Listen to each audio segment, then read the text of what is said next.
You know, for a while, I've been telling myself there's no such thing as soulmates. But now I'm not so sure. Look at Muscle Man and Starla. It's like they were designed for each other. So where's my soulmate? Are they in this room? It could be anyone. Maybe it's you. Maybe it's that really old lady, I don't know. I don't know if there's one perfect person out there for me, but I know that for a long time I've been ignoring my gut because I didn't want to hurt anyone. CJ, I need to tell you... Mordecai, just stop. I already know what you're gonna say, so save it. You don't know who your soulmate is? Here. You didn't even point in my direction.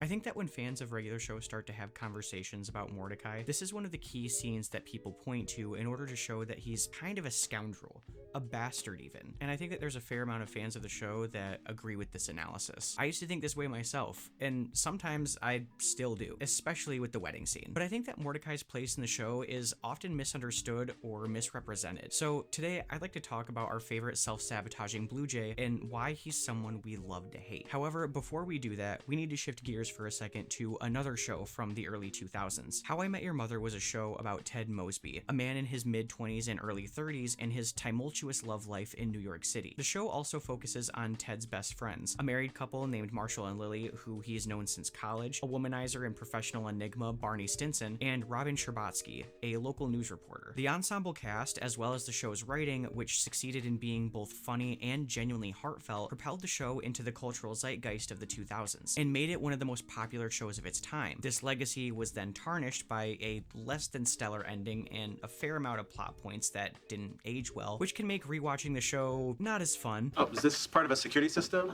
Sort of. It's connected to the welcome mat. You see, let's say the young lady you're bringing home is dressed for winter. Under those layers, an unwelcome surprise could await you.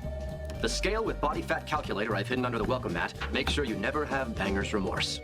The heavy set go. But that's a potential subject for another video. What I want to talk about here is the main character, Ted Mosby. Throughout the show's run, fans from every corner of the internet, or wherever else they could be heard, would proclaim that Ted Mosby was the worst character in the show, pointing to his selfish nature, the way he overthought every single scenario and doubted himself to the point of self-sabotage, and the way that he sometimes treated women as set pieces in his life rather than actual people. This was despite the fact that one of his best friends was, in retrospect, a creepy sex pest that oozed toxic masculinity to the point that his influence poisoned the minds of millennial men everywhere. Again, a subject for another time. But what I find interesting about this is that Ted's character in How I Met Your Mother is treated almost exactly the same as Mordecai is in regular show. And if you look closely at the broad strokes, they're actually very similar characters. Like I said earlier, Ted is a man in his mid to late 20s who hopelessly overthinks himself, has terrible luck romantically, and is struggling in his professional life. He's even an architect, something that while you may not have to be a good artist for, you do need to be decent at drawing on at least a technical level to help get an upper hand. Mordecai too is a man in his mid-20s who overthinks himself into self-sabotage and is much less responsible than even Ted Mosby, although regular show is targeted at a much younger demographic and isn't nearly as grounded, obviously. Mordecai is an artist, but dropped out of art school and so struggles to find gainful employment outside of somewhere like the park until he eventually sets up his own studio in the series finale. But you know, these two characters at their core fit the archetype of so many other television characters. These guys are built around relatability, and because of that, they're almost always intended to be static characters. That is, a character that remains unchanged throughout the story, at least until the ending of their shows, because these are almost always the characters where they're getting everything they want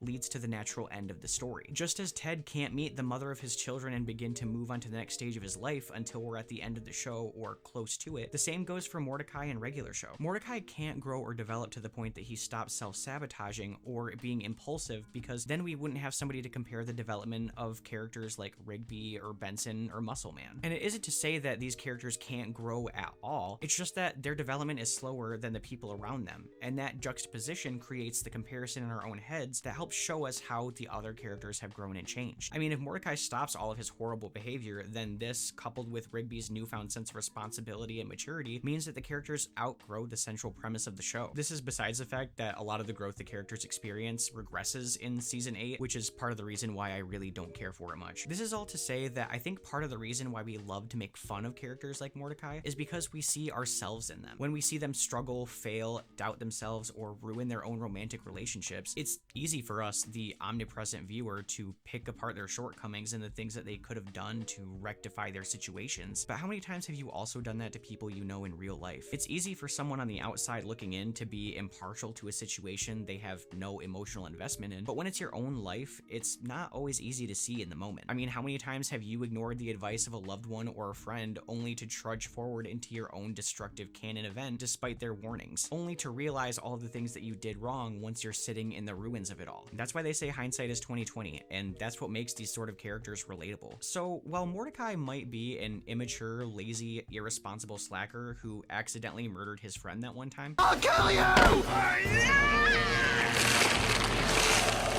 Rigby!